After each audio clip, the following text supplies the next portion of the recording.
Hello, everyone, and welcome to tonight's Get in Tune. I am Michael Gracia, and I have a fantastic show planned. I got a lot of great guests on tonight.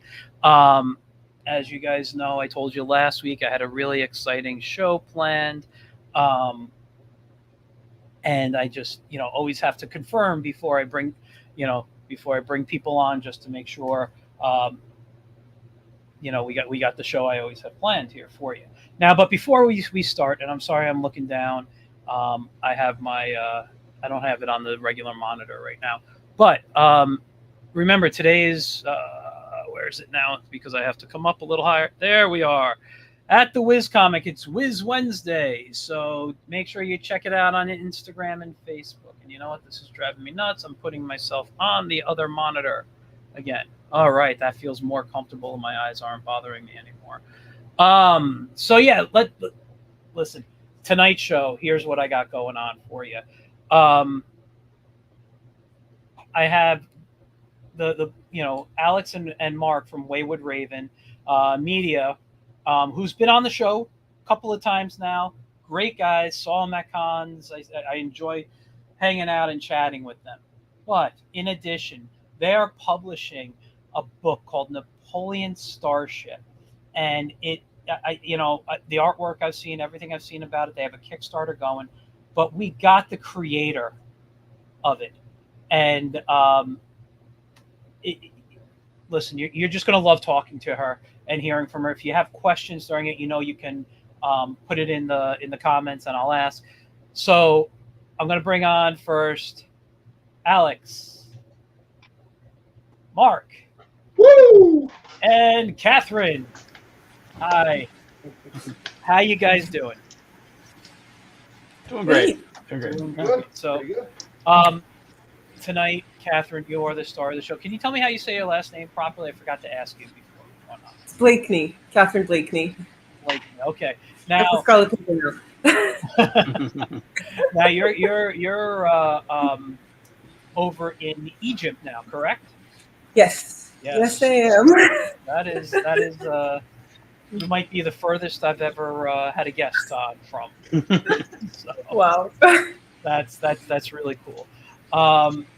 So before we get into this, let Alex and Mark, can you just tell us a little bit about who you are for those who don't know, and about WAYWARD Raven Media? Yeah, so I'm Alex Sapountzis, 1/3 or 4th now of WAYWARD Raven Media, resident artist and troublemaker. I could talk for hours, you know that, but I'm gonna let Mark speak for once. No, that's a bad baton pass. Yeah. I could talk for many more hours. Yes. Professionally, even. yeah. I can even make it sound nice. Yeah. I wouldn't go that far. Yeah, I can speak the Queen's English on occasion. But it's the Kings now. Don't forget, it's the Kings. Yes. It is the King's English. Thank you. Mark C. Frankel, WAYWARD Raven Media, chief instigator, I don't know, general, nudnik, whatever. But yeah, and usually the loudest voice in the room. So I'll try to stop that tonight. And because with us tonight is also Katherine Blakeney. Now, Katherine, can you tell us about yourself, who you are, what you do? Sure. Hi. I am an artist, animator, archaeologist, and pilot. And thank you. And I'm currently in Egypt working on an archaeological dig, which is actually directed by my mom, who is a prominent archaeologist. My mom, she's here. And camera shy. She's not a fan of cameras. That was weird. Did you guys kick me out, or did I kick me out? You might have kicked. We wanted to, but no. You haven't left the screen on my side here. I think you froze for a little bit, though. So, yeah. But yeah, no, that's amazing. And listen, I got a lot to talk about because I have, I'm a writer, I'm an illustrator, I'm also an animator. All right, I'm not an archaeologist. I'm not a pilot. but they were two interests of mine in childhood that I actually considered pursuing. So I actually, everything you do is like what I wanted to do since childhood. So that's like really cool. I'm actually a big fan of studying ancient civilizations and things like that. So, love history. And, I got into it because of that history.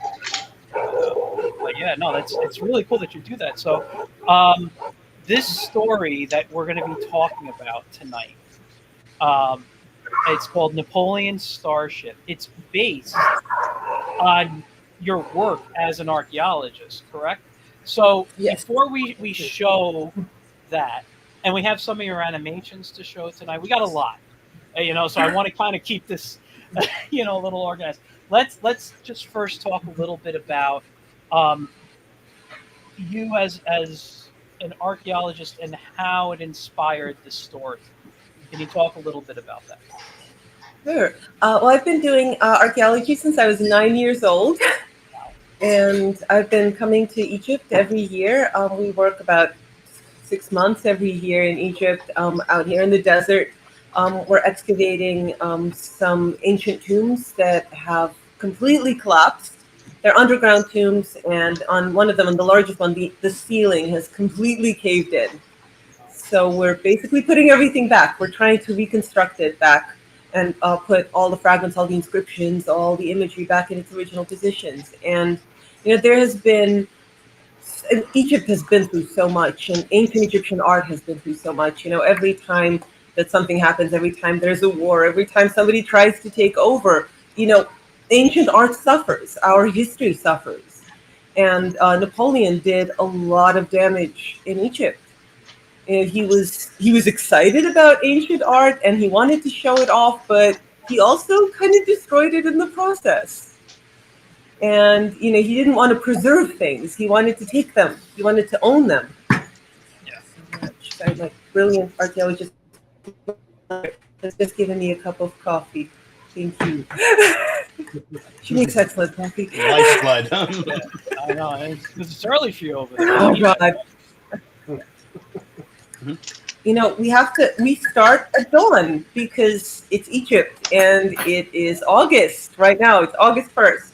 And you cannot imagine how hot it gets out in the desert. It's like 120, 150 degrees easily. And it's just, you just can't. But it's a dry you heat, can't right? survive in that kind of heat. It's very, very hot. I mean, if you do not put on sunblock and wear long sleeves, you can actually see the skin on your arms begin to bubble. Wow. So, I've been saying wow too much already so far in this show. I'm just very impressed by the stuff. But so let me. You got to pull the oh my. So you told us it's 4 a.m. by you. What time does dawn actually start? Like when does the sun start coming out for you over there? Like around 5:45, yeah. So, yeah. And just work from 6 to 1. Yeah, I was going to just ask you, how long do you work since it gets so hot where you are? So 6 to 1, okay. Yep. And then you leave, you go back, and you sit and draw and animate, right? Yes. Then we go and we work at home. We have an office here in Egypt. That's where I am right now, and I draw a lot. So again, before I show the Kickstarter and get into it, how did you end up teaming up with Alex and Mark? How did Wayward Raven come into your life? She got hit by a wrecking ball. Thank you.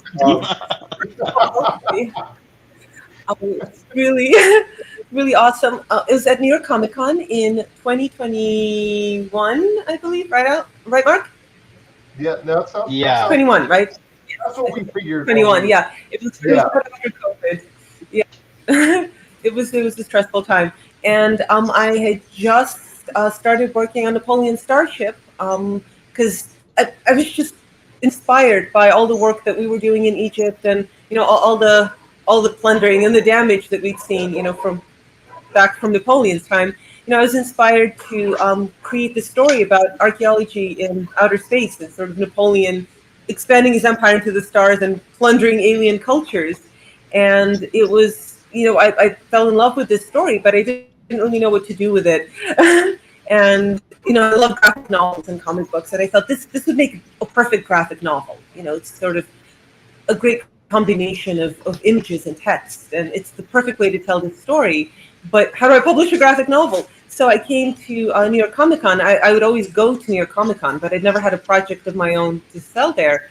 And I started pitching it to different people, just coming up to publishers and saying, I have this cool story. Are you interested?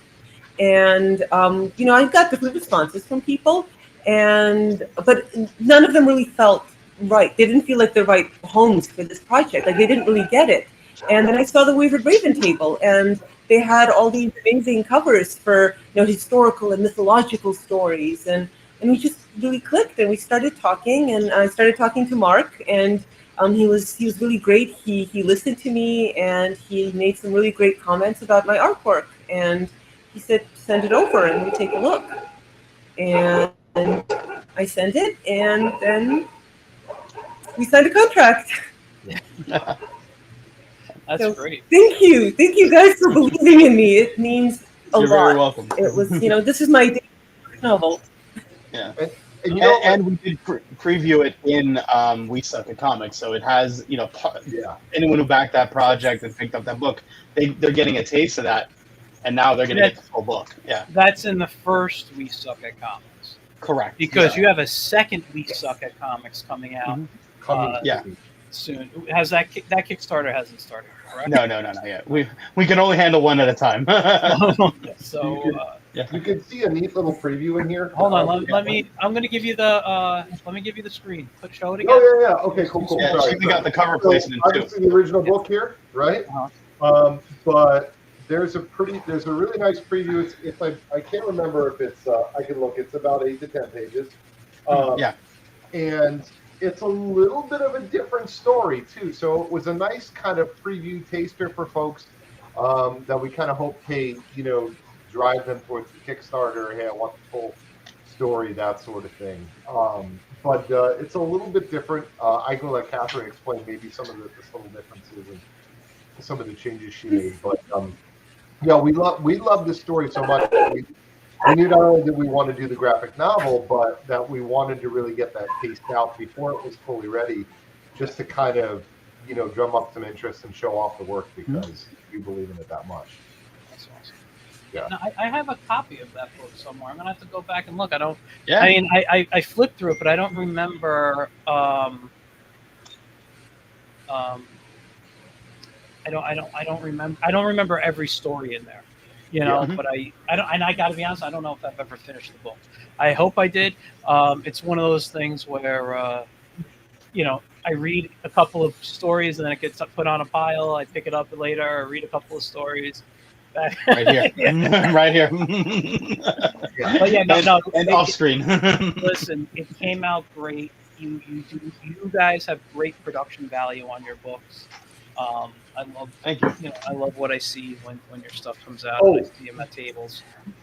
Before you show me Catherine's off, I also want to say this graphic novel is going to be hardcover. Oh, so nice. When you talk about production value, we're really excited because I think the way we're going to put this together is going to be a nice hardcover. The hope is if we hit some of these stretch goals, we're going to add some things to it, like a nice dust jacket and bookmark, that sort of thing. That the kind of the one that kind of feeds out of the binding, that sort of thing. Yeah. Just to kind of make it a little bit nicer for the folks that back this particular run. So yeah, which is why we're pushing so hard for the Kickstarter. We're like, let's hit those stretch goals, and then we can get an even nicer book. Yeah. Well, let me before I start. I'm going to share the video because I can't play the video from the Kickstarter page for some reason. It's a Mac thing. Mm-hmm. So I'm going to share the YouTube link you sent me. I'm going to play the YouTube link for the audience. And as I always say before I play a YouTube video, or before I play any video, the people on the show own the copyright, so YouTube and Facebook don't mess me up over here. All right. We support this message. Please play it. I approve this. Okay.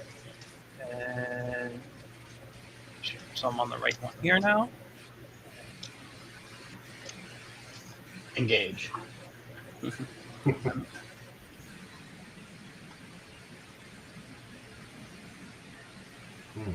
The audio is not coming through. I'm sorry, what? No audio. We don't hear No it. audio. The That's audio. what I always thought the problem. What is this down here? I don't know. That's it. It's just I don't know. It worked before when we tried it. We did a test. Yeah. Let's refresh. Hey, let me know if you want me to share it. I got it queued up. You still don't hear the audio? All right, your turn to share. Stop. Let's see if it plays from your end. We did all this hard work before. That's why we test and have backups, right? Yep, exactly. Okay. Where is it? There we go. You want to... Let's go theatrical mode in here.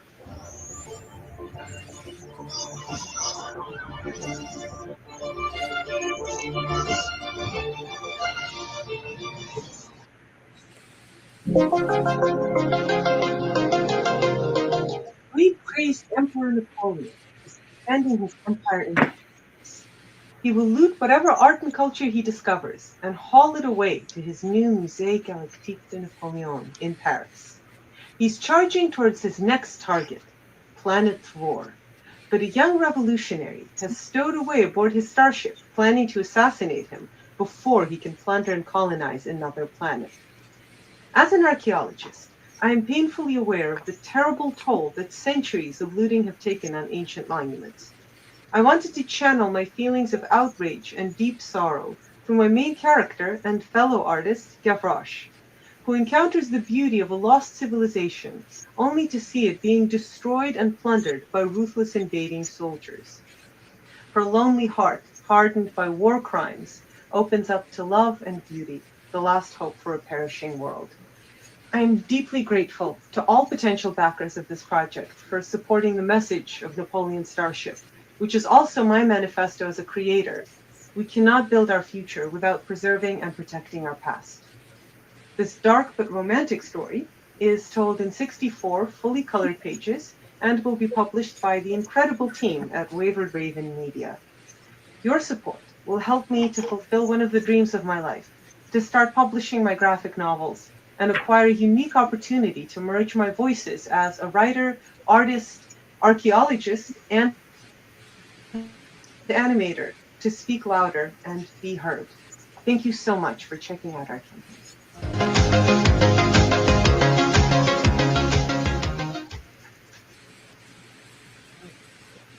There you go. That was fantastic. I still love watching that video.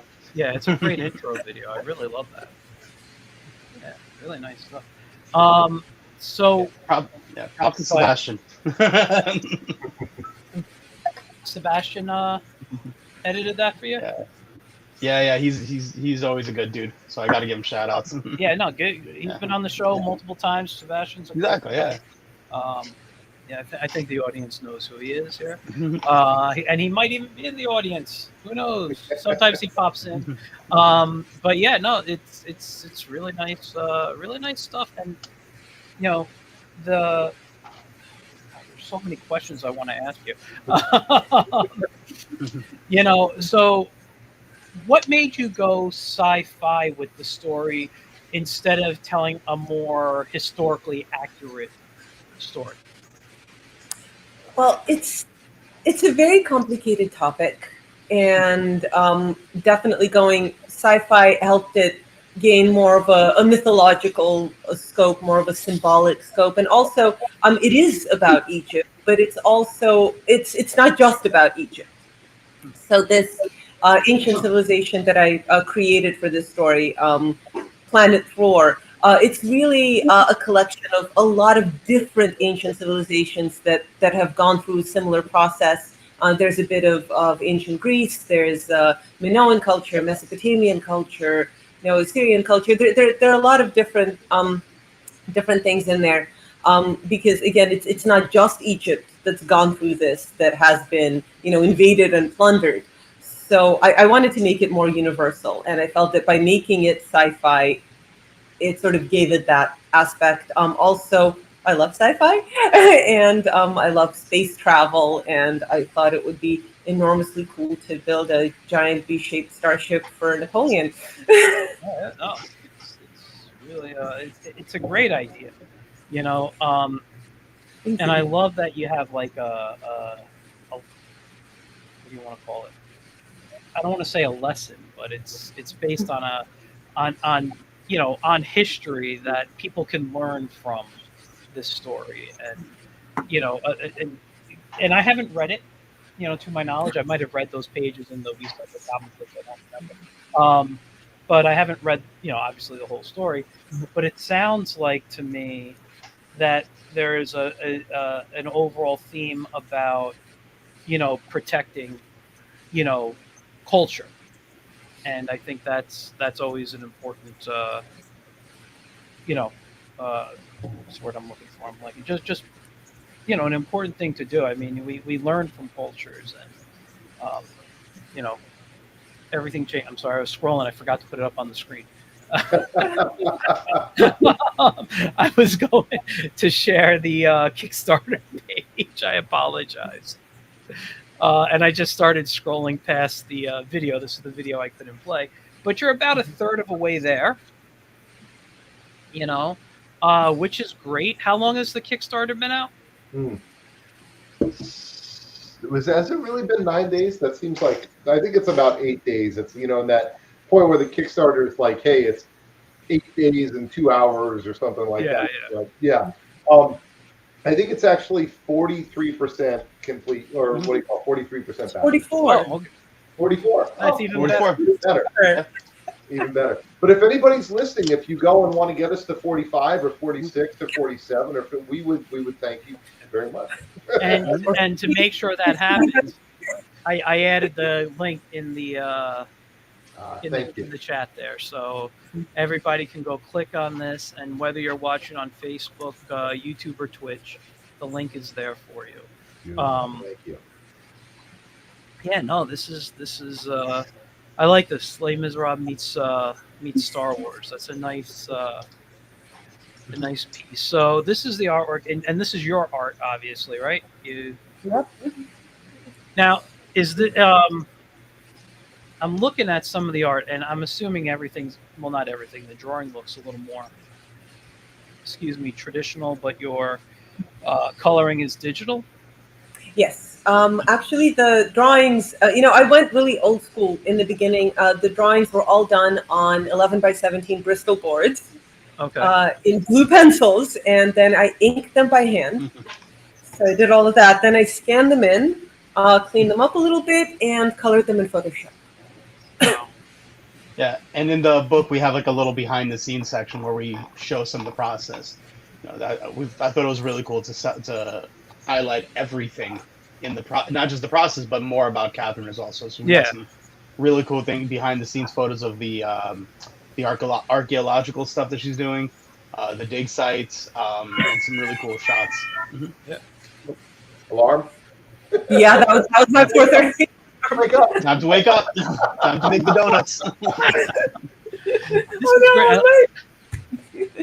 I love this. This is the spaceship, correct? Mm-hmm. Yes. Yeah, I love this insect take on the spaceship. There's actually a historical lesson in there, right, Katherine? There is, yes, there is. Napoleon was obsessed with bee symbolism. He just loved bees and what they meant, and sort of them being industrious and beautiful and working in big armies. And he saw himself as a queen bee. And he had tiny golden bees embroidered on his coronation robes, which you can actually see if you take a close look at his coronation portrait. it's all covered in little golden bees. And I thought that was such a great image. And if Napoleon had the capability to build a starship, not only would he absolutely do so, but he would probably do it in the shape of a golden bee and carry his beehive with him. Wow. Yeah, I didn't know that about him. That's really cool. That's a nice little piece. I like this. I feel like I've learned a lot about Napoleon just from helping edit this book. I love history. Yeah, no, it's great. And I got to say, the one thing I've always had trouble with drawing are horses. And man, I love your horses. Oh, thank you so much. Yeah, I was actually terrified when I planned this in my storyboard. I'm like, oh my god, I have to draw a crowd of horses. What am I gonna do? I just spent an entire day just practicing horses all day before I did this page. This pose right here on the horse, like he's getting pulled. You can see how. Oh, this one right here. I love the leg and how it's just positioned. Yeah, listen, I geek out about art a lot, so this is like the coolest stuff to me here. You know, the song. If you look in the background, you get a couple of those too. Yeah, I really, that one. you know, the depth of what Katherine does is always really kind of see something new every time you look at it, right? Yeah. Yeah, I think I was mentioning like. Go on. I was just saying I wanted each horse to be unique, so even the little tiny ones in the distance, they're all different. You know how you catch a unique horse, right? Unique up on it. Good one. You're welcome. Dad jokes. Remember, dad jokes are for dad. They're not for all of you. This is nice. Carry a lot of swords with you. I do. I actually fence in real life, not with katanas and not with three at the same time, but at least two, right? My guess was it last week? Was it last week? I think I had on Teal James Glenn, who is an amazing writer, especially of like the pulp era stuff. But he was also an actor. He was he taught like fencing and sword to actors and other things. He was taught, if I remember correctly, was one of the students of the guy who taught Errol Flynn how to sword fight for stage. Yeah, so no, we talked a little bit about swords last week. That was a very interesting conversation. I'm always interested in people like who fence because I'm a big fan, and I've gotten to, I didn't even do my beginning of the show promotion about the books I've illustrated. Let me just grab one up real quick here. But I got to illustrate one of my all-time favorite characters. That's not mine on the cover, but I got to illustrate for Bold Venture Press, Zorro Swordplate and Romance, which is currently available now. So I am a big fan of swashbuckling stories. Zorro in my T-shirt. Hold on, I can't see. Nice. Let me give you the screen. I gotta give you. Who's that there? Zorro. Tyrone Power. Yeah, that's Tyrone Power. It was a little blurry for a second. Oh, sorry. No. The Tyrone Power, one of my favorite. The Mark Zorro. Oh, so good. One of the best sword fights on film at the end of that. It really is. It's my favorite. Yeah, he's my absolute favorite, Zorro, and that is my favorite sword fight on film. Yeah, it's one of the. Yeah, I mean, considered to this day one of the greatest sword fights. I love it. I mean, I grew up as a Guy Williams Zorro fan, but when I finally saw that, I was like, "Wow, this is a fantastic movie." I didn't see the Tyrone Power until my teens, So I had the Zorro cartoon from Filmation. I had this Guy Williams Zorro, and then in the '90s they had the New World Cinema. I think it was Zorro. It was on the Family Channel in America here. I watched it. I watched every incarnation to get my hands on. Love it. But so I'm really cool. But what got you into learning how to fence? Just out of curiosity. Tyrone Power. Actually, genuinely, my love for Zorro got me into fencing. Yeah, we didn't have anything like that where I grew up. I never got to learn. But in my later teens, early 20s, I studied martial arts on and off throughout my life until I busted my knee, and eventually friends of mine would teach each other different things we knew from different styles. So I did get to practice a little katana stuff, but I couldn't hold my own. I'll tell you right now, I'd be killed very quickly. I'm terrible with it. I understand, stances and the movements, but never will I ever be a sword fighter in any way. That was me, but it wasn't a real person who got me into it. It was the Ninja Turtles. So. Another great one. Another great one, man. Yeah. But yeah, no, that's really cool. I'm thrilled to hear that. Always love talking to another Zorro fan. So yeah, check out you guys in the audience. Check out Bold Venture Press. You can go to boldventurepress.com. Bold Venture Press on Amazon, and not the Swordplay and Romance is their latest book. I also worked on, I don't know where it is. I thought it was just here. Where is this? Swordplay and Romance, and where the heck did the other one go? I don't know. Anyway, it's called Zorro's Exploits. I just had it here. I illustrated 2 stories in Zorro Exploits and 1 story in Swordplay and Romance. Really cool stuff. Anyway, enough about me. I usually do that at the beginning of the show. Sorry. But yeah, no, that's really cool. So, tell me about because I'll get ready to show one of your animations in a moment. But before we get into that, tell us about what got you into animation, the type of, because your animation is a little different than what I think most people would be, accustomed to as animation. So what got you into animation? And I'm sorry, and let me just finish. What helped develop your style? That is a very good question. I got into animation because it's the type of animation I do is called stop motion. So it's like the animation that Tim Burton does, or Nick Park, Wallace and Gromit. It actually involves, it's not drawn on paper. I do hand-drawn animation as well, but stop motion involves having actual, I have an example here, 3-dimensional figures like this one. Actually, the ones I animate with are 12 inches tall, so this guy's a little smaller. He's a model. Okay. And what you do is you actually, the frames are not drawings, they're photographs. So you move the figure frame by frame. It's 24 frames per second. So it's 24 pictures or little positions for every second of movement. So for example, if it takes you a second to move your arm from here to here, then you need to take 24 photographs to represent that, to get that movement. And then of course you have to think about physics and things like follow through and anticipation, and when the movement speeds up, when it slows down. So all the things that you think about when you're drawing animation, only for photographs. And then hopefully if you do it right, then it looks like your character is moving on his own without help. So it's, it's sort of like a blend between animation and live action, because the characters are 3-dimensional, so the sets are 3-dimensional.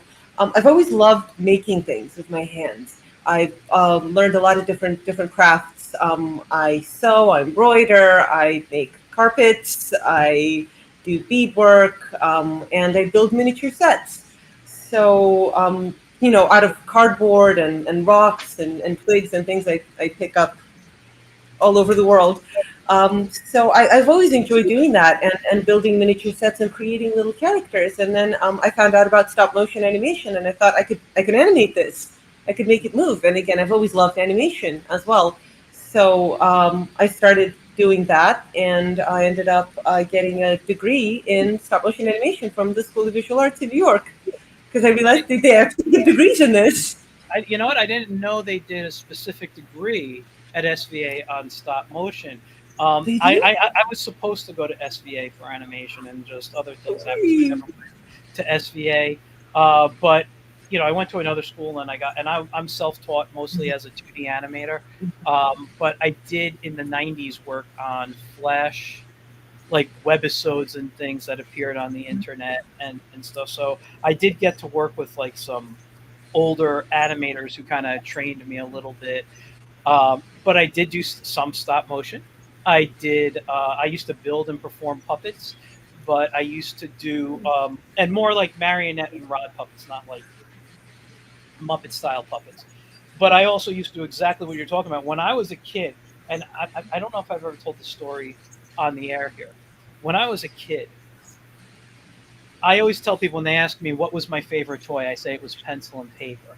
Because what I did was I used to actually, just like you, out of cardboard and paper, I would build sets for my action figures. And when I didn't have the action figures I wanted, I drew and made paper characters to interact with those sets. So when I got older, and I didn't realize I was training myself for puppetry business. So later on, when I built things and I would work on stagecraft for puppet shows and things, and I was building all these little things. It was like my child, how I played as a kid, So, but yeah, no, that's really, really cool that you got to do all that. Now, I want to show one of your animations. Is there a particular one you'd like me to show? Let me stop the share here. Is there anyone you specifically want me to show first that you feel the audience should see? I have all 4 that you sent me downloaded. Let me see. Well, 3 of them are actually stop motion. One of them is sort of experimental, live action. This will be my first time watching them. I'll tell you, I just downloaded one to do a test. So, well, I would say there's a very special place in my heart for The Dreams of Kings, because it was my thesis film at SVA. So it was my graduation film, and it was my first sort of official film that I started sending to festivals, and just the process of making it was such a huge learning experience. And it's inspired by the life of Richard II, who's King of England in the late 1300s. All right. So hold on. Is there anything else you want to say before we play it? Well, it's very symbolic and stylized. It's kind of surreal, so it's not realistic. Sort of inspired by the essence of Richard II, who was an amazing person who had a very tragic life, and he was a sponsor of the arts and poetry. He supported Chaucer, and he left behind a wonderful cookbook that I actually cook from. Wow. All right. So yeah, let's watch this. And you guys, I don't know if our sound cuts off during this, so I don't know if you want to mute your mic just to be safe for background noise. I'm going to do that after I hit play. But yeah, enjoy. Touch me no more. This earth belongs to better times. These times are not for songs. The sprightly twang of the melodious note agrees not with my voice, and both unsuit my untuned fortunes. The affected measure of strains that are constrained afford no pleasure. Music's the child of mirth, where griefs assail the troubled soul, both voice and fingers fail. My grief, too great for smiling eyes to cure, or counter charms to exercise. 1,000 several ways years I tried to hide my passion from your view, conscious that I should be denied because I cannot marry you.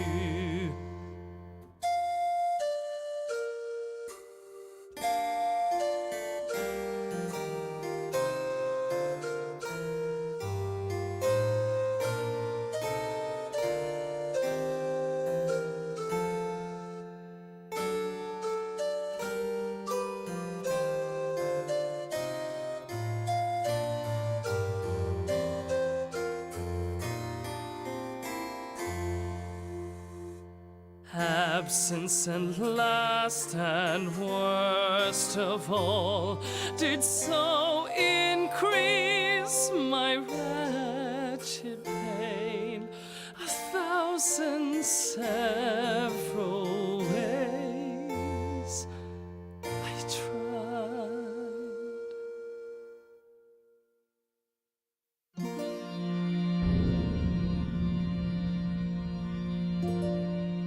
They say you're angry and rant mightily because I love the same as you.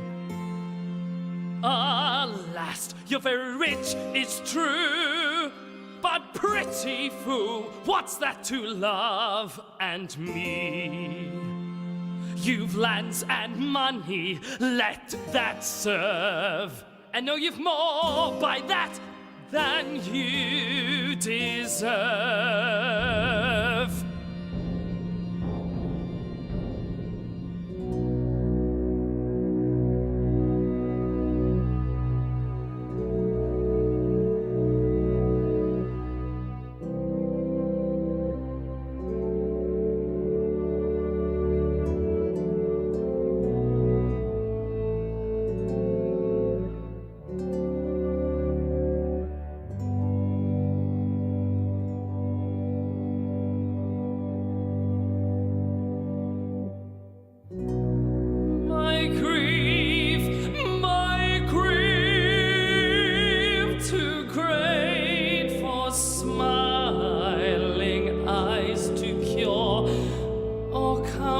Charms to exercise.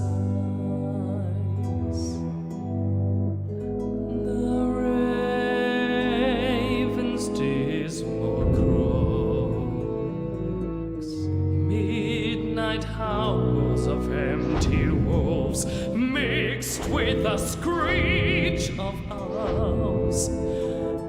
The nine sad notes for dull passing pearl, with a loud language of the nightly knell, and the horrid outcries of revenge crimes joined in a medley is music for these times.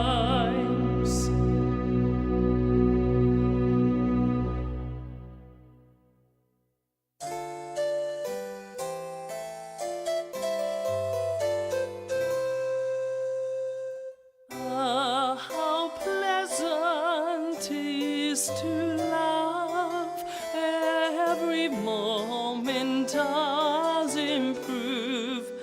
Joy surprising, now I meet nothing like love so charming, sweet.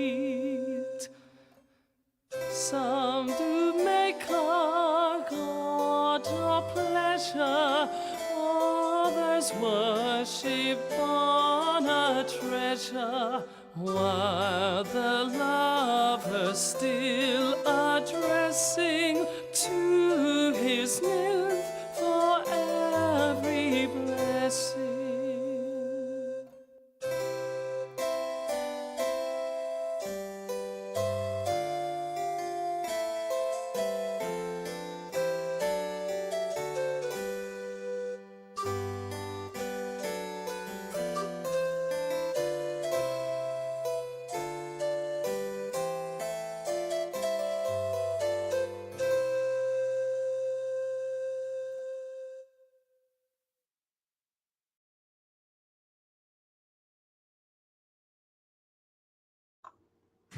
All right, you can put your mics back on. Oh, just Very cool. that was That was fantastic. intense. Oh my god, yeah. I I don't know. I mean, I loved it. I loved it. You know, like I said, I studied a little um, stop motion. I even tried it. I can't stand doing it, but boy, am I impressed when people can do it. And that was a school project. Like that was, man, that was really good. Really good. Thank I you. was trying to do the And math to see how long it took you to do that. How You know, Yeah. it took less than it should have because I pulled a lot of all-nighters, especially that the sword fighting scene at the end. I was literally sleeping under my animation table for a couple of days just to choreograph that and get that done. I mean, a Wow. three-way sword fight in stop motion. I don't know what I was thinking. It was suicidal. yeah, But no, yeah, no, go ahead. I'm sorry. yeah, I just wanted to say I wanted to give a shout out to the vocals on this film. Actually, they were recorded specially for the film. The music is composed by Henry Purcell, but the actual singing is done by Keith Jack. He is a Scottish musical theater star, and he's an absolutely amazing guy. And I heard him sing, and I thought, this is the voice of my Richard. So I actually brought him over to the States just for to record songs for this film. People do crazy stuff for their student project there. You brought someone over from you said Scotland. From Scotland, yeah. I had a grant from Okay. the Alumni Society of the School of Visual Arts, Okay, so they actually gave me money to do this. I couldn't afford it. because back during my college times, I helped like 2 or 3 of my friends on their student films and things, and I wasn't even an SVA guy. I just they needed help, and so I came by and helped out. But yeah, man, that was fantastic. I mean, I could just have you on to talk about your animation work. You know, I have to. You know, we have to make sure we finish talking about Napoleon, Napoleon Starship. But wow. Hey, Michael, did you see Dylan said hello? I did. Yeah, hi Dylan. I'm sorry, he popped on while the video was playing. Came in while the movie was playing. Yeah, I didn't want to disrupt that. No, I figured, but I pointed out. It'd be nice to say hi. You know. Yeah. No, thanks. Hi, Dylan. Thanks for tuning in. But yeah, so I want to just ask you. I don't know. I want to talk about the animation right now, but I'm going to hold off because I want to make sure we get into. And I know you got to get to work. So, right, you leave in about a half hour or so. Yeah. So I want to make sure I get you, and we talk about that.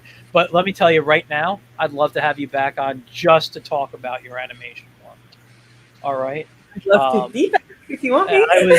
I was telling Alex, and I'll say this quickly. I was telling Alex before we went on that I was a little tired today from just a long day, but I'm also excited not just to talk to you guys, but because I got rid of all my Adobe software a while back, and I haven't had anything to animate it. I'm out of After Effects. I'm out of Adobe Animate. So I had nothing. But recently I picked up Toon Squid for my iPad, which has a very Adobe Animate feel to it. And I like that because I've been using it since Flash since, it was in the 90s. So I feel excited that I can start animating again. and what you just had was very inspiring and makes me want to get on my iPad and just really master that software, right now. So anyway, let's get back to where is it here? I need to move from studio there, and let's present and bring back the Napoleon Starship.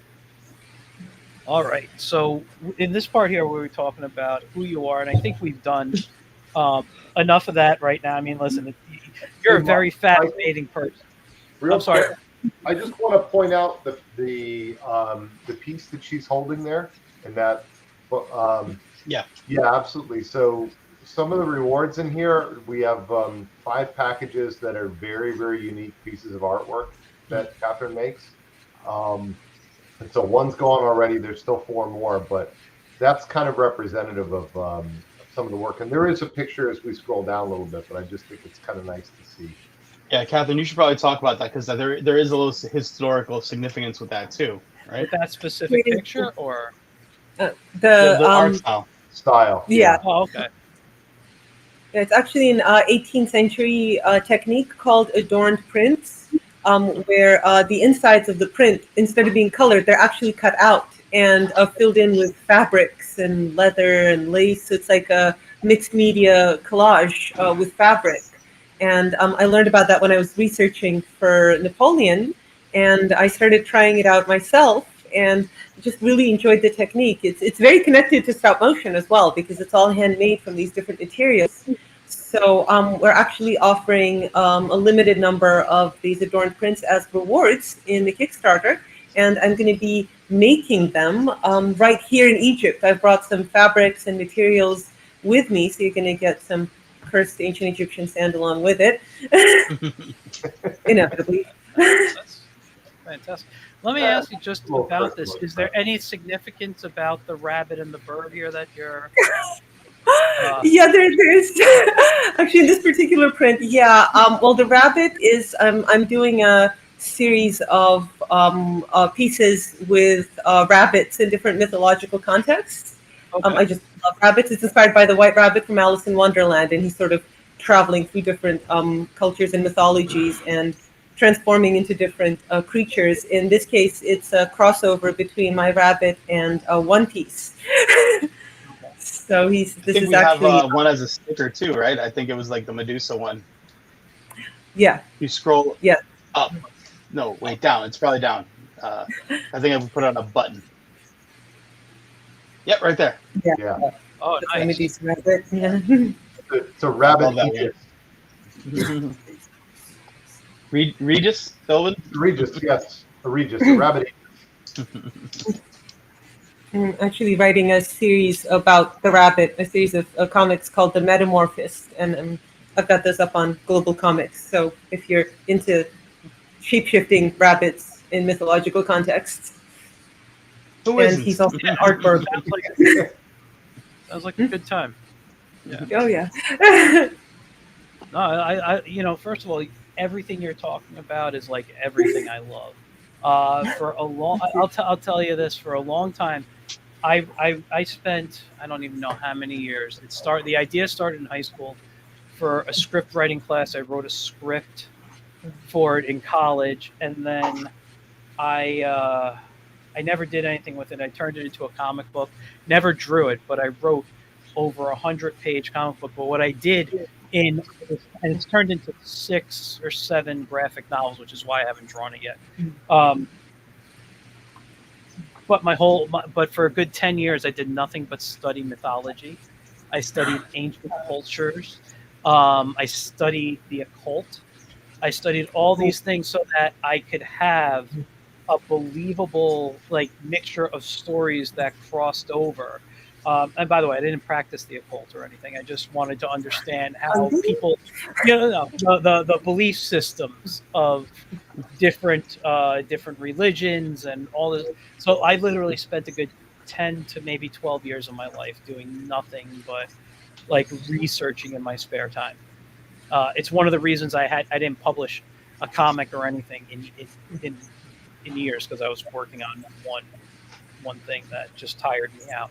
But yeah, no, all this stuff and I have a thing with classical literature too, like Alice in Wonderland, Peter Pan, all these things. I'm actually in the process of doing a series of prints right now that deal with classical literature. That's actually announced to the world for the first time today. But but yeah, no, it was inspired by stuff I was selling at shows of original art that I did, and people were like, "Wow, this is great! This is great." I'm like, if I'm selling so many original pieces of art of this, I might as well start making prints of it. So I have this idea for things. But yeah, no, this is fantastic here. Fantastic. Everything this is something that I truly I truly like love and totally into. So let's bring it back up to some artwork here, and we'll leave it around here. But let's take a look at the rewards. What do people get for backing you? So we start with the digital copy at $15 for a 64-page book. That is a great deal. All right. It's probably bigger than 64 pages, right? It's 64-page store. There's And then- additional content, yes. Yeah. Absolutely. Yeah, probably 74, 78 pages now. Then you get both that book and the We Suck at Comics that you premiered your story in. And then the physical With an copy. alternate twist. So it's got a slightly different ending. Oh, really? Okay, cool. Yes, because it was supposed to be a self-contained short story for We Suck at Comics. So I retooled it a little bit. I used a scene from the novel, but I gave it a different ending. So it would fit the theme. Oh, that's great. So whichever you read, you're going to get really two different stories out of it. That's great.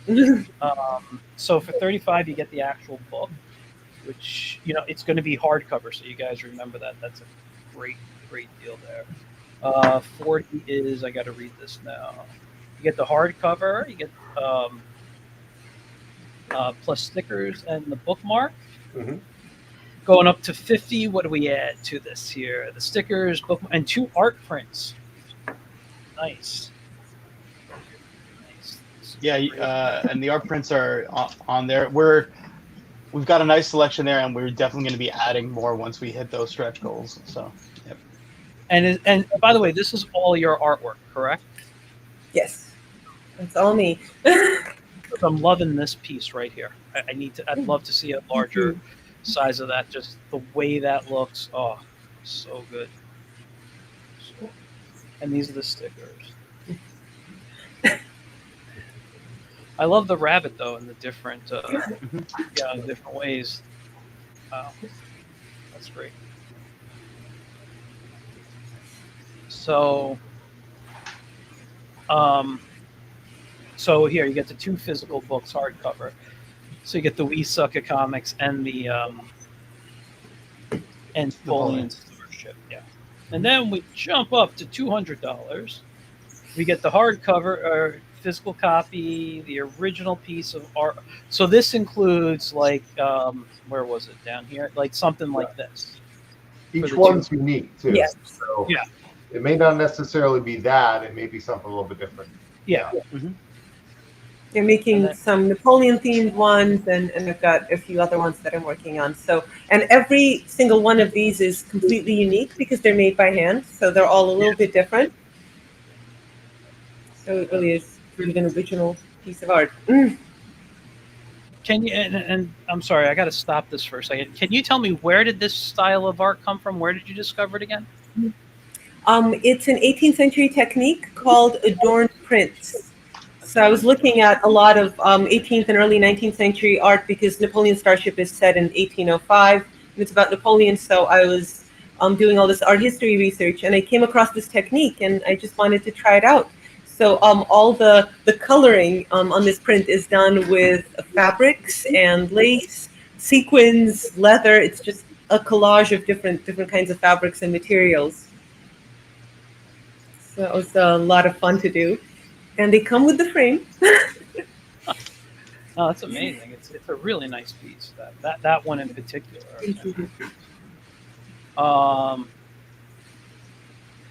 Oh, this is great for stores here.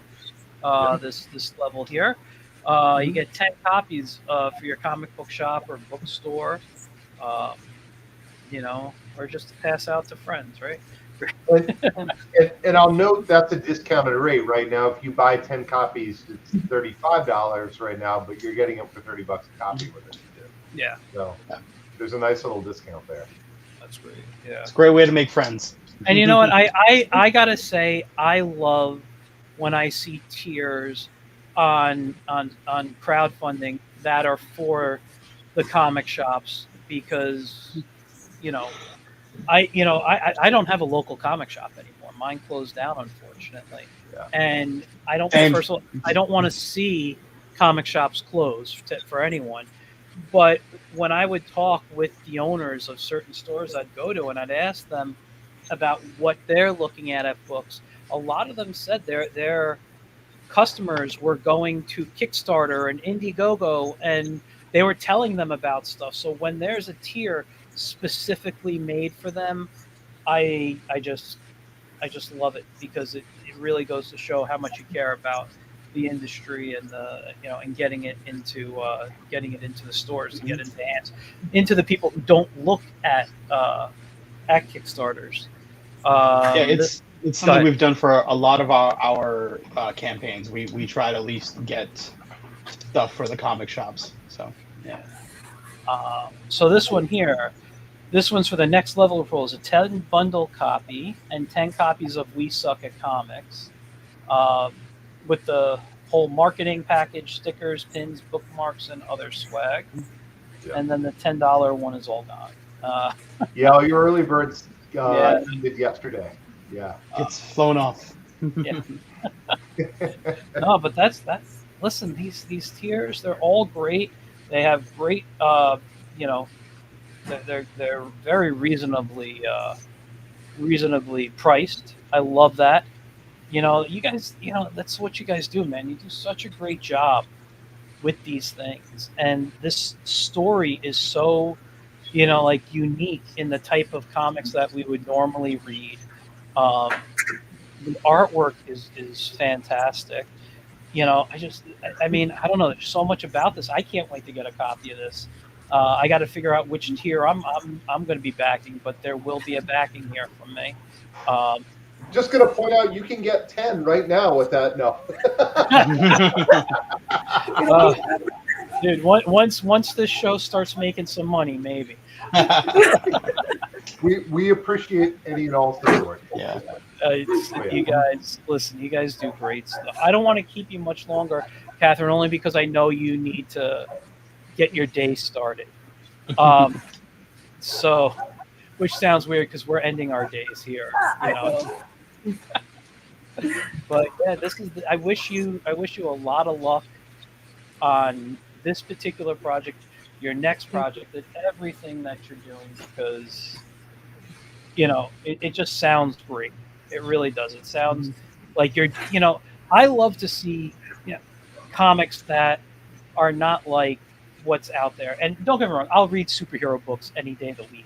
I'll read cartoony books any day. I just love comics in general. But when I see things and and I see things, first of all, that are different than mainstream art.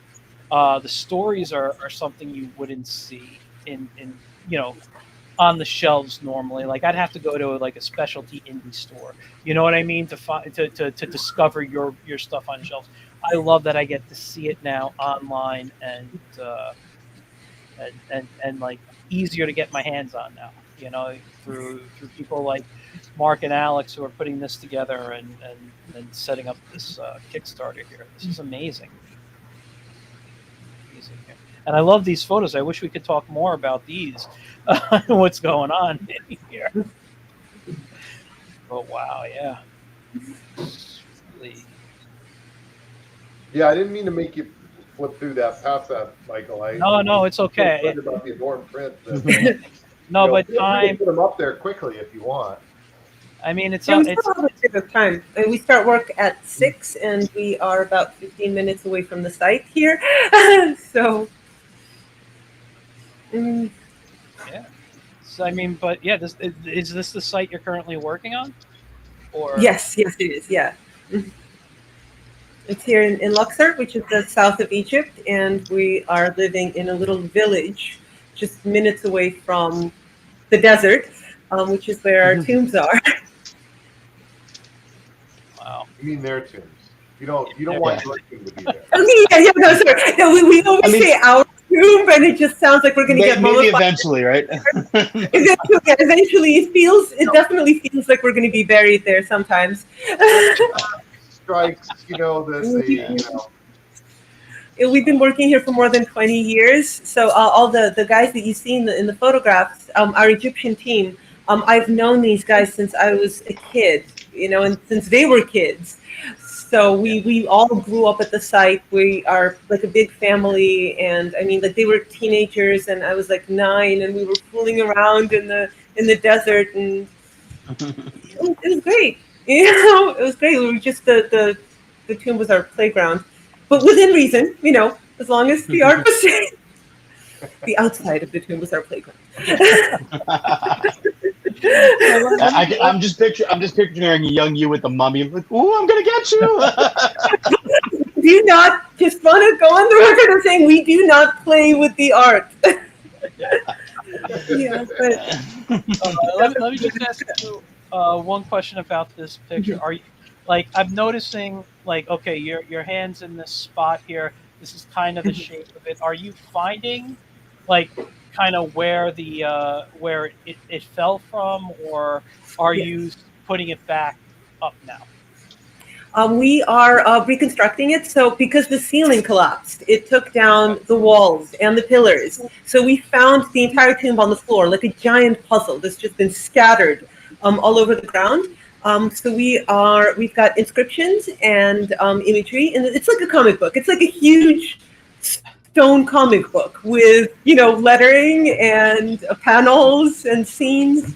It's exactly like that. So we're basically trying to reconstruct the story and all the different scenes in the tomb. We've got a team of epigraphers, so people who specialize in language and hieroglyphics, who are reconstructing all the written material, and we've got art historians who are reconstructing the illustrations. And I specialize in human figures and grid systems. So I'm reconstructing the ancient Egyptian grid system that was used to create the proportions for the figures. And I'm trying to figure out how all the different body parts go together for figures in different scales. So it's a very exciting process. Sounds very intense, what you have to do. It is intense. We've got tens of thousands of fragments that we're trying to put back. And of course, we've got a team of conservators who are actually preserving the stone and the paint and keeping the fragments from deteriorating as we put them back. And we are reconstructing the shape of the tomb out of new limestone. This is a limestone tomb. The bedrock actually is limestone in this area. So we are bringing in new limestone to build the core of the tomb, and then we put all the fragments back into nests carved in the new limestone to support them. And everything is local. All the materials are local to make sure that they interact well, that they will age well, and this tomb will keep standing for thousands and thousands of years. Wow. And do you know whose tomb it was out of care? Was it anyone, or is it just whatever? Yeah, I'm sorry. Go ahead. Yes, his name is Karkamoon, and he was the first priest of Amun. Is that right? No, wait, he's the fourth. Help me out. Which priest? He was a priest of Amun. Yeah, he was the first to come into a temple.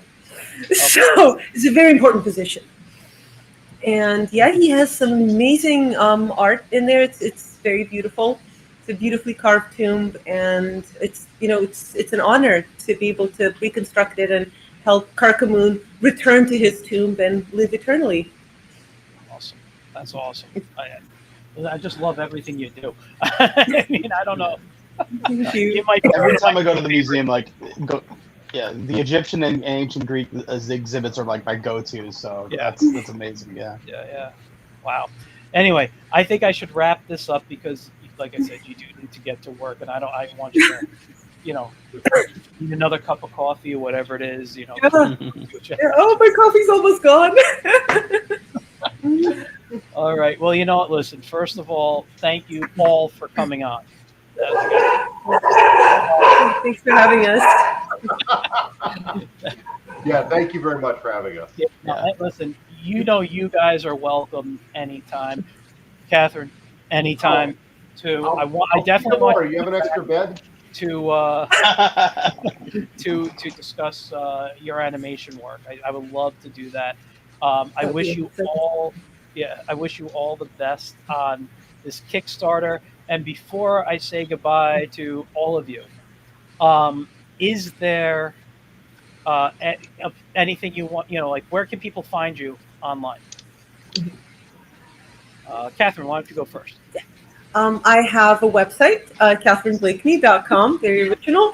And I also have Instagram, and I'm also on Twitter, also known as X now, and Facebook. And I post art regularly. I post updates on all my latest projects on my website. I have a blog, so you can subscribe to the blog, and then you get regular emails, not too regular, about all my latest work and projects that I'm working on. Right now, I'm doing a series of posts on Napoleon Starship with a lot of little behind-the-scenes details about how it was made and all the influences that went. Oh, she crashed. Oh, right at the end. We were right in the home stretch. Yeah, I know. Right there. Oh, I feel bad. And then But I will say she's definitely got a follower right here. I will be going to her website. I will be following her on social media. Hopefully she'll come back. But Alex and Mark, where can people find you? Well, you can find us on waywardraven.com. We're Wayward Raven Media on all the on Facebook, Instagram, and Threads. On Twitter, we're Wayward Raven.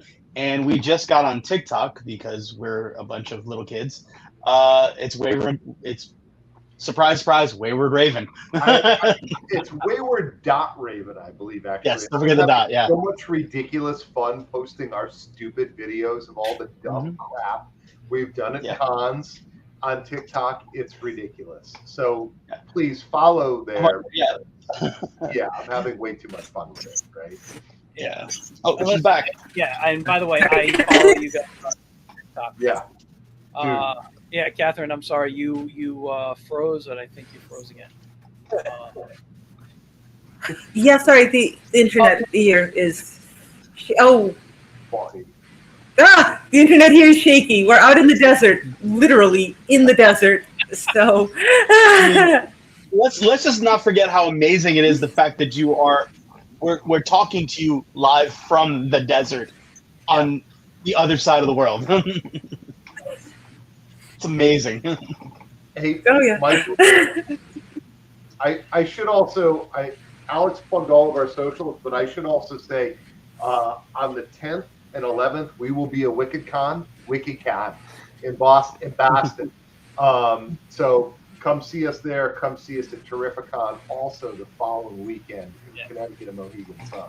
I will be promoting as many friends as I can because I know a lot of people going to WickedCon. I know a lot of people going to Terrificon. Unfortunately, I will not be attending either. But the week of, I guess it's the 9th, 10th, and 11th, I go every so often. But in Long Island, there's the Retro Gaming Con. And that's what I like to do. Yeah. I would love to do the show one day. I was getting ready to, but the Apple Store and Google Play took down my app because it wasn't updated, and I just need to update that to get money.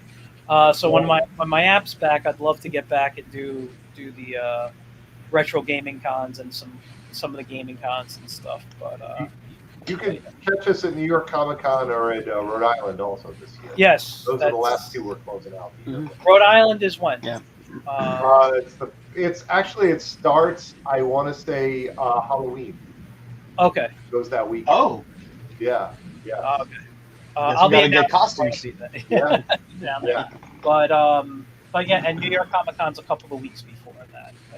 Yeah, I think it's 2 weeks. It's the second or third week into October. It keeps kind of moving slightly. Like it goes, it used to be the first weekend, and then it became kind of the second. They're waiting for the weather to get colder to freeze people out, so that more room to walk around. You come in.